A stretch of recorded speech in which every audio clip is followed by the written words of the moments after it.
नमस्कार दोस्तों, भारत और यूरोपियन यूनियन करीब 2 दशक लंबी बातचीत के बाद फ्री ट्रेड एग्रीमेंट का ऐलान करने जा रहे हैं। मंगलवार को घोषित होने वाले इस समझौते को मदर ऑफ डील्स कहा जा रहा है। इस डील के एक तरफ यूरोप और भारत को काफी उम्मीदें हैं, वहीं कई देश इस पर चिंतित है। अमेरिका ने खुलकर इसके लिए यूरोप और भारत के नाराजगी जता दी है। वहीं तुर्की की रेसेप तायब एर्दोगन के नेतृत्व वाली सरकार की फिक्र भी इसने बढ़ा दी है। एर्दोगन के सामने इसने निपटने की एक बड़ी चुनौती है। तुर्की टुडे की रिपोर्ट के मुताबिक यूरोपीय संघ की भारत और मार्कोसुर ब्लॉक के साथ फ्री ट्रेड एग्रीमेंट ने तुर्की के ट्रेड एक्सपर्ट और इंडस्ट्री लीडर्स के बीच चिंता पैदा कर दी है।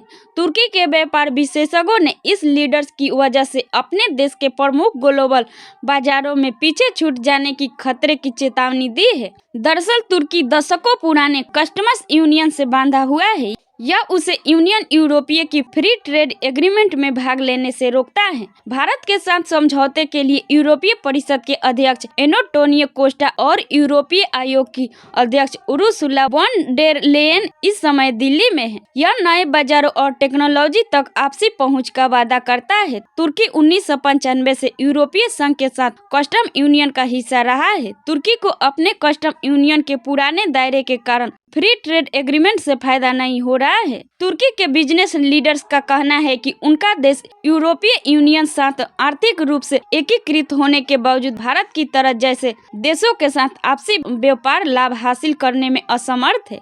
तुर्की के व्यापार मंत्री उमर बोलाट ने हाल ही में कहा था कि यूरोपीय संघ के कुछ देश तुर्की यूनियन को आधुनिक बनने से रोक रहे हैं। तुर्की निर्यात सभा के प्रमुख मुस्तफा गुलटेपे ने चेतावनी देते हुए कहा, ईयू के बाजार में तुर्की की लंबे समय से चली आ रही है प्रतिस्पर्धी बढ़त कमजोर हो गई है। ईयू के नए समझौते तुर्की के निर्यात पर असर डालेंगे। भारत खास तौर के औद्योगिक आधार केमिकल्स, इलेक्ट्रॉनिक्स, ऑटोमोटिव और डिफेंस क्षेत्र में तुर्की के लिए चुनौती बन सकता है। गुलटेपे ने आगे कहा, भारत सिर्फ केमिकल्स में ही तुर्की का प्रतिस्पर्धी नहीं है। भारत ईयू को हाईटेक निर्यात पर नकारात्मक असर डाल सकता है। भारत से हमें रेडीमेड कपड़ों और टेक्सटाइल जैसे श्रम प्रधान क्षेत्रों में निर्यात में नुकसान हो सकता है, जिसे मौजूदा हालात में हमारे पास कीमत के मामले में भारत को मुकाबला करने का कोई मौका नहीं है। Turkish industry and business association के जर्मनी प्रतिनिधि अल्पर उकोक का कहना है कि भारत के साथ ईयू की ट्रेड डील के व्यापार से इतर भू आर्थिक परिणाम हो सकते हैं। यह संभावित रूप से